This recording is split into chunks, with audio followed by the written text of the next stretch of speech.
All right, welcome back to the Design Build Hunt podcast. Today we're talking about the first cold front of the year.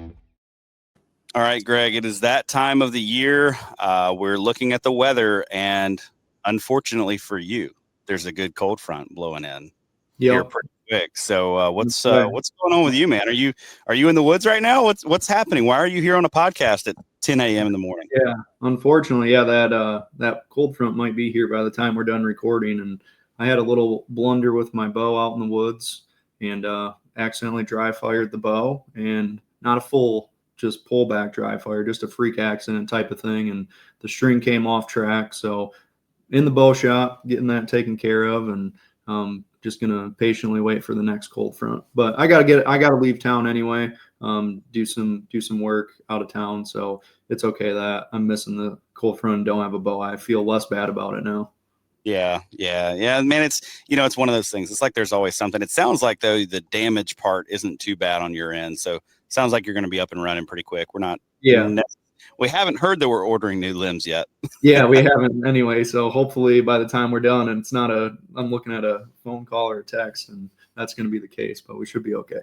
Yeah, good deal. Well, Greg, we've got some really good weather coming. Here we are. We're recording this on October 6th. I think we're going to kind of rush this episode out the door. We've got a couple of others that are kind of sitting in the bank, but we've got the first cold front of the year coming up. We've had some cooler weather dips here and there, but nothing that I would consider like that first cold front of the year. So let's go into, everybody's excited about it. There's warnings all over social media. You got guys doing the, cold front alert, go get in a stand. How important is that for you this time of year, especially when you're talking this early? I mean, October 6th, 7th, 8th, 9th is when this thing's going to be rolling through down here in Georgia. How important is this for you? Yeah, I think when you think about the season, the start of the season that we've had here in Ohio, it's been very warm in the afternoons. Like, it's taken a while to warm up in the morning, and it gets cool overnight, but it gets very hot during the day, especially in those afternoons. So I think a cold front like this is just hopefully going to get the activity started a little bit sooner. And I think that it's a good opportunity to get into maybe a little bit more aggressive of a stand location if you have a pretty consistent pattern on a deer. If you're in a spot where where the destination food source is, and he's getting to that food source a little bit after dark, where is he going to be if his patterns move up 10, 15 minutes, and now he's all of a sudden daylighting right outside of that food source? So I think it'll get things going a little bit quicker, but with it still being this early, I think that those movement patterns are going to be focused on the food still. Yeah. No, that's good. I want to kick something your way. I mean, we're all familiar with our hunting experience, right? And with what it's like to hunt a cold front. And we all know what we think we see when we hunt in the fields, when we, watch our trail cameras. We all know what we see. It's not even what we think we see. It's what we know we witness. We also hear about the studies that say, well, weather, I don't know. Of course, some of those now out of Mississippi State are starting to catch up a little bit to hunter observations where it's like, well, maybe there's something going on here. What is your thought? Like, how do you process the guys who say, well, the science doesn't support increased movement during a cold front versus your personal lifetime of experience? How do you balance the two? Yeah, I look at anything that whether it's just research related or somebody's opinion on how to hunt a different part of the season. I look at any information like that very subjectively, because there's so much variance when you're talking about your individual hunting location. That's more of a generality of this is what the deer should be doing, this is what the deer are probably doing, but there's always going to be that slight variance on your place. And I think you can get a million different tactics from all of this research that gets done, but you got to be able to think through it enough to know what tactic is going to work for you. And that's where I brought up that example. If you have a buck that's really close to daylight around where you have a stand location, and you are seeing a temp drop, he could be getting on his feet 10, 15 minutes earlier. And it's just a logical reason to go and get a little bit more aggressive while you're hunting. And I think that if you're working on a pretty good piece of private and you don't want to blow out all the good stuff right away, you got to be very strategic about when you get aggressive. And I think these are the times that you want to get more aggressive. Yeah. Yeah, for sure. What if you're the guy that's like, I don't have that buck, right? We're not far, especially down here where we're at. We're not far from sort of that fall shift where we're seeing ranges differ pretty widely. I mean, I know for us, we've got bucks in Alabama that are just coming out of velvet, like just now shedding out. And so, they're beginning to shift those patterns. How do you think about, that? How would you approach those in the early season, or a guy who says, I don't have a consistent fall pattern yet. The bucks have all kind of disappeared. They've just shifted. What do I do? Should I go get really aggressive with this cold front on my property, hoping that he's going to show up for the first time? Yeah, I think if I was in a situation like that, I think something that a landowner could do is go out and observe a part of the property where you think the deer should be spending time. So whatever type of a wind is going to be coming in with that cold front, think about where they're heading out to go to the food. If you know where all of this information, where they're going to head out on the food and how are they going to get into that food source with some type of a wind advantage, and then find an observation area where you can see what's going on and see how the deer are using it. Because even if it's not one of the target bucks or you just don't have anything, if you can get an idea on how this deer herd responds to the cold front and how much earlier their patterns start, you can still learn so much. Because no matter what, trail cameras, drone studies, research with collars, that's all great information, but what you see from a tree stand, you're never ever going to compete with that. Right. Real actionable intel that's Yeah, live. on your property. Like 4 different apps could be saying that the deer movement should be doing this, but I'm watching what's going on and this is where I hunt. So that's the most important data that I think you can get as a landowner.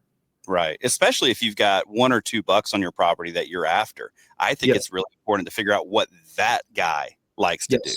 do. What this buck is after. Maybe on a specific wind, it changes everything that he does. Or maybe he is prone to get up, a little bit earlier. Maybe you notice one of them, well, cold front came through, especially here in Alabama or here in Georgia where I live, and then in Alabama where I hunt a lot. One of the things we'll notice on a really cold morning, especially those first cold mornings of the year, you can go sit in the stand. It's fine. You better sit there until 10 o'clock though, because those deer do not like the cold.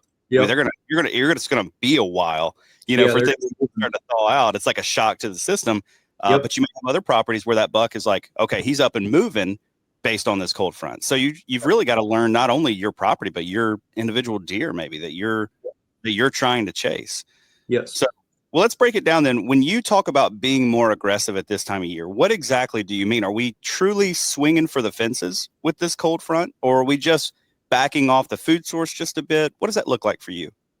Yeah, I mean it's definitely going to be situational and depend on, are you a mobile hunter that has the ability to get in and get aggressive quietly, or are you more of a preset stand location? You got your best spots on your farm picked out, kind of like what we do when we go and work with landowners. We're picking out the best, what we believe is the best stand locations on the entire property.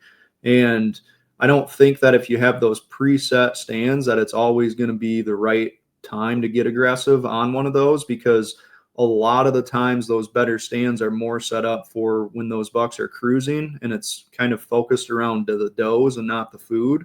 But by all means, if you have a preset stand around a transition zone where they're moving from bed to that destination food source, then that's the kind of preset location I'm going in. And if I'm a mobile guy, that's where, if you've kind of seen this cold front coming from a ways and you've just been observing from the outside in, doing some very conservative sits, now might be that time. If you do see some type of a pattern, now you can just go in there and get a little bit more aggressive and see if you can set up where you think he's going to be coming through.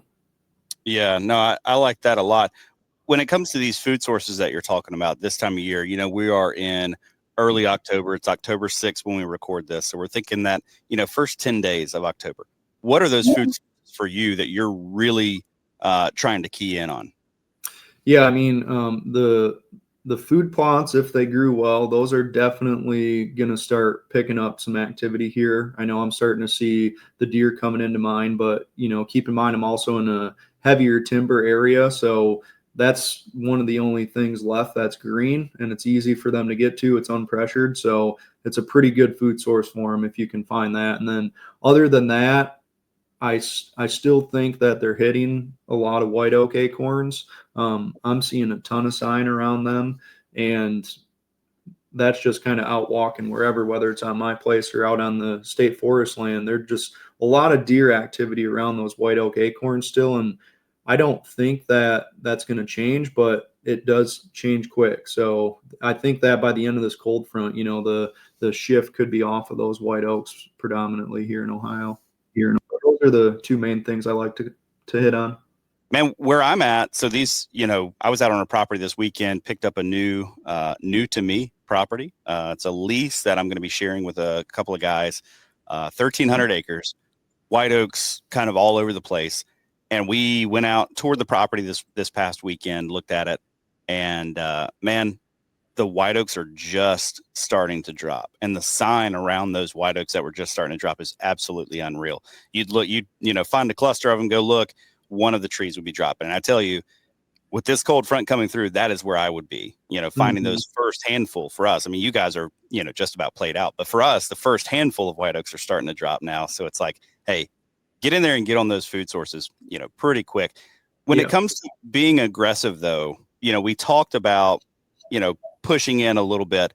Are you really messing around with getting in tight to bedding right now? Or are you going to leave that for kind of a public land guy's game? Yeah, I mean, I'm definitely not doing that on my property, but I also you might come do it on mine if I let you. Is that? Yeah, right. I go out onto these big pieces of public down here, and that's usually where I like to try out those more aggressive tactics like that, just because then if I do that, I'm not pressuring my property, but I still am in a pretty high odds location out on the public land. So I don't know. I think that if you feel like you're going to actually do it, you can get tight. But man, if you feel like he's getting comfortable and the food source isn't changing, I don't think I would really be pushing that tight on my property unless it was a really big piece. But right, especially in these early October cold front. If we had a later October cold front, we might be pushing in a little bit more, getting into kind of the pre-rut activity. We might be playing it a little bit different, but let's talk about the timing of a front, right? So we've got the period before, we've obviously got during the front, and it can look different. It can either bring a lot of precipitation or not. Maybe it's just some windy conditions. And then right after the front with the temperature drop, obviously rise in barometric pressure. What's your favorite part of that sequence to hunt, or do you just want to be in the woods for all of it? Oh man, that's a good question. Honestly, I just kind of look more so at what setup I'm going for and what do the conditions need to be for that setup to be right. And that's definitely going to be a big part of what is going to be my favorite. But I just try to be out in the woods around the whole thing. I think that has a lot to do with how much I've hunted on public land growing up.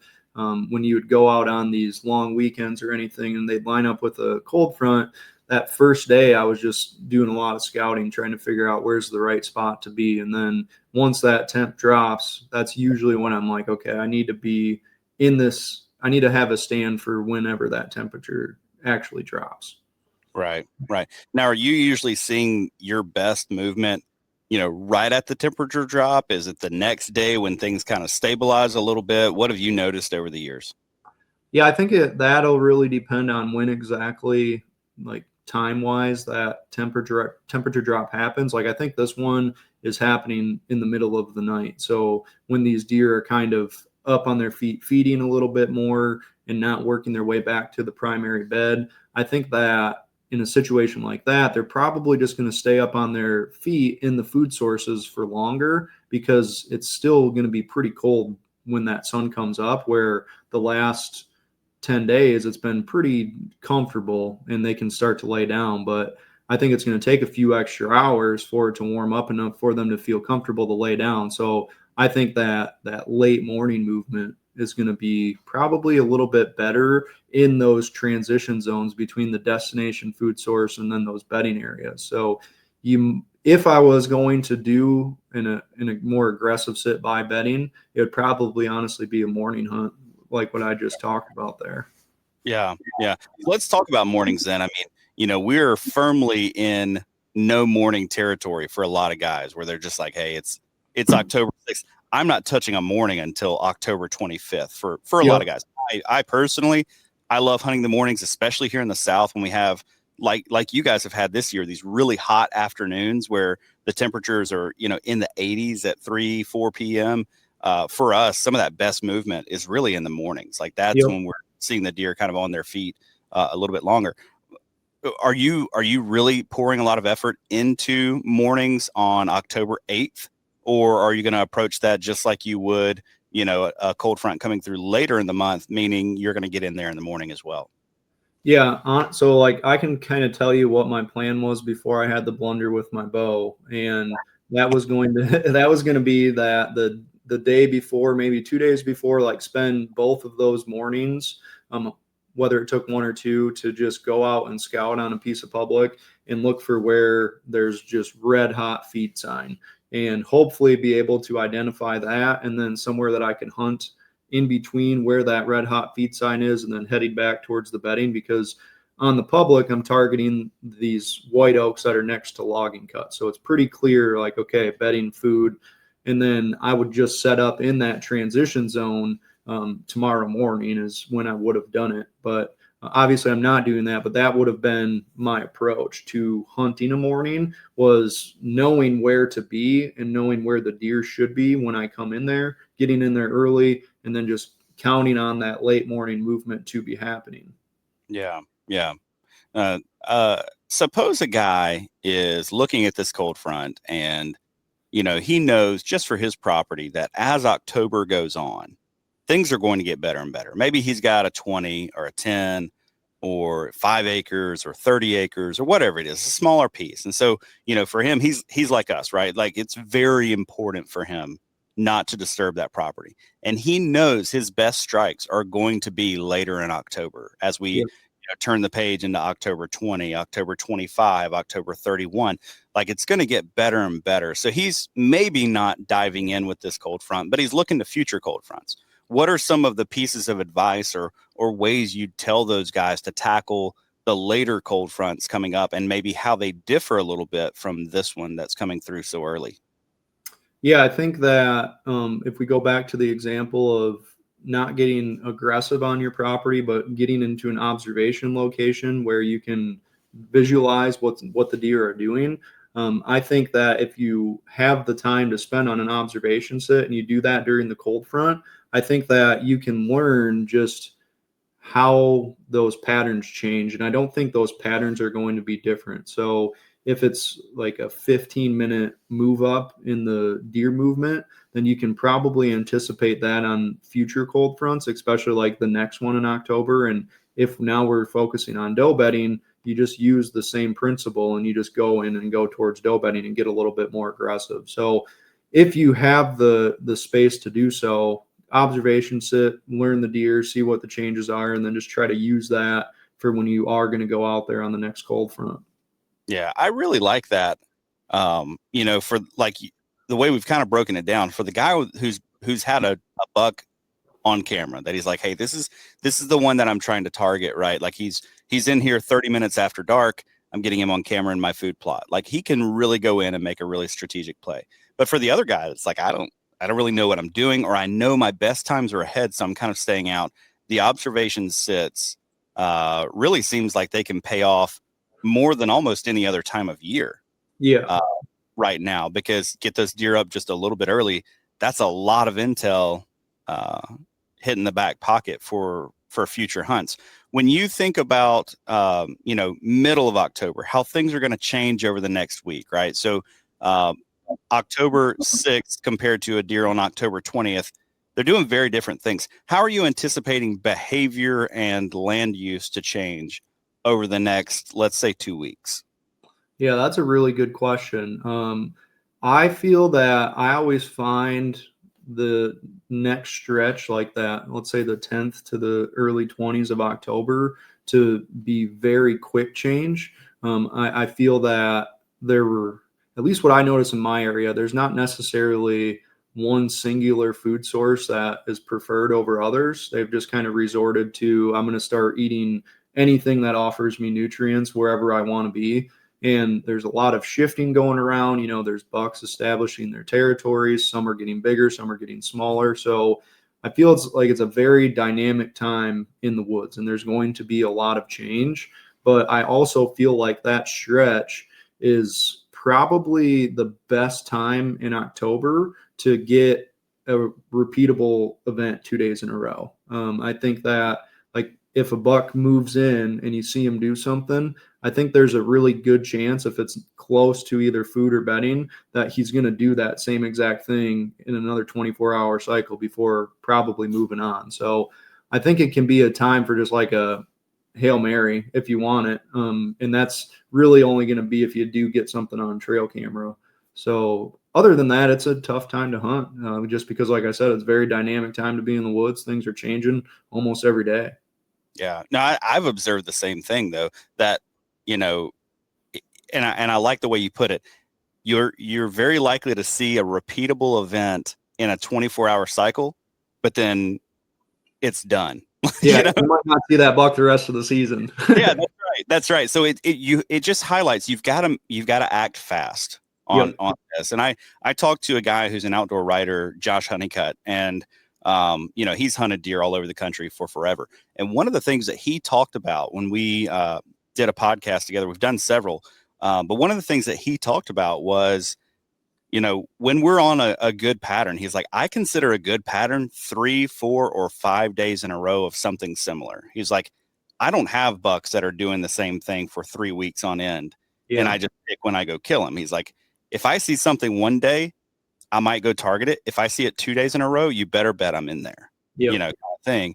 And I think that's just really important for guys, especially managing, potentially smaller pieces where it may be a new buck that shows up, especially like you said, in that time of year, 10 to 22, 23, a new buck that shows up, who maybe you're not familiar with. You see him do something, you better get in there pretty quick, especially if you can relate it to, I think I know why he was in there. Yes. I think he was on that white oak. I think he was on this red oak. I think he's in this bedding area. You need to move in pretty quick because that pattern may not last long. And come October 28th, you may never see him again. Yes. Yeah. Especially, and I feel like, especially with older bucks, that's going to be the case. Because I almost feel that they're just kind of poking around and seeing where all the does are hanging out this year. What bedding areas got does in it right now. And then they're just really kind of starting out so that way they are ready when it's time to start following some does around. Yeah. I think what's that? I was just saying they're just active. They're moving. Yeah, absolutely. And that's, consistently we want to talk about what the data shows with these collar studies. It shows deer movement increases from October 1 all the way to the end of the month. We're seeing better and better and better daylight deer activity. One of the things that I think is really important this time of year too, that we should probably mention around this topic of cold fronts is annual data. So what did you see deer doing last year? Is that playing into your game plan, this time of year, especially as we get into that kind of highly dynamic time of, 10 through the 20s? Yeah, most definitely. And that is honestly going to be the time that I'm personally targeting the public land a lot more, because I've done quite a bit of trail cameras on these pieces of public over the last handful of years, and they're just on very specific terrain features around scrape locations. And these scrapes will just heat up out of nowhere, and they just get a ton of different buck activity. And I'm starting to kind of figure out that's what they're doing. They're just traveling from one point to the next, just going out and looking for different doe groups. So I'm just going to be going after those scrapes. Last year when they got hot, there's usually like a 3 to 4 days stretch where there's daylight activity. If it's in that 3-4 day stretch, I got a handful of those scrapes to test out, and just going to go and hunt those and see what happens. And I think each one is going to be a high odd sit, and each one could produce, but it's going to be something that I think once you hunt it, that scrape isn't going to be as good as before you hunted it. Right. Right. Well, let me throw this out your way, and it's just because I was on a new piece of property this weekend, right? So, we know, or I know from what other guys have told me, that first week of November is really good. Not necessarily a lot of chasing going on, but a lot of seeking, right? A lot of bucks just kind of cruising all over the place. Then you get into the second week of November, we expect a lot of chasing and that kind of thing.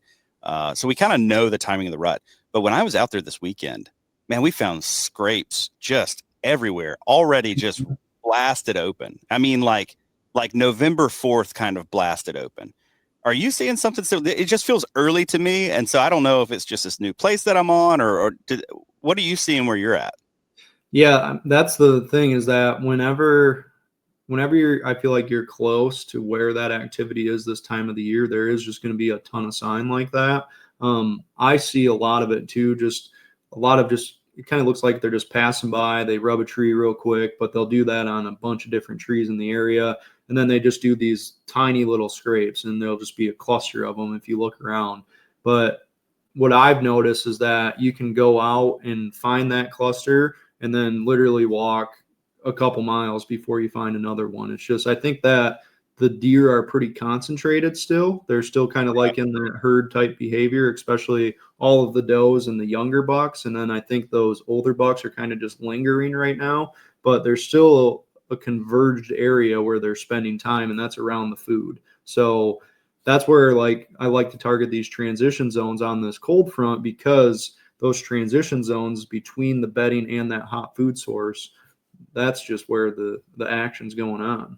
Right. No, it makes a ton of sense. Greg, any last thoughts, man? We're gonna let these guys go. We're gonna let them hit the woods. Hopefully, maybe they're listening on the way to their hunting location. You know, they're getting ready to get out of the truck. So, any last words you'd leave folks with as they're looking to take advantage of not only this cold front, but upcoming cold fronts that we know will hit in October?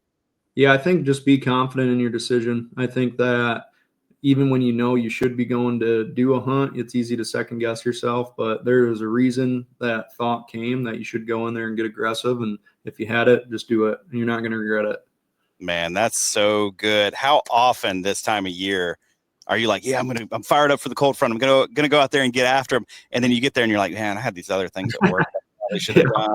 Like I gotta, oh boy, they get the dance recitals on Saturday. And I've got some other stuff I need to catch up on. Maybe I should cut out early. Yep, that's right. Yeah, all the distractions that hopefully by November we have whittled away, and we were able to spend some good time in the woods. So, That's Greg, fine. thanks for hopping on the show today. I appreciate it. Man, our thoughts are with your bow, and Appreciate that. you can get it straightened out. Folks, go check us out on YouTube. You can find Greg. Where can we find you, Greg? On Instagram, Facebook, pretty much everything? Yeah, I got Instagram, Facebook, YouTube. Usually we share the individual team members' posts right on the main social media, so you can kind of just check out, once I'm on one of the stories, you can check out my account, and that's linked to everything else. Cool. All right. Thanks, Greg.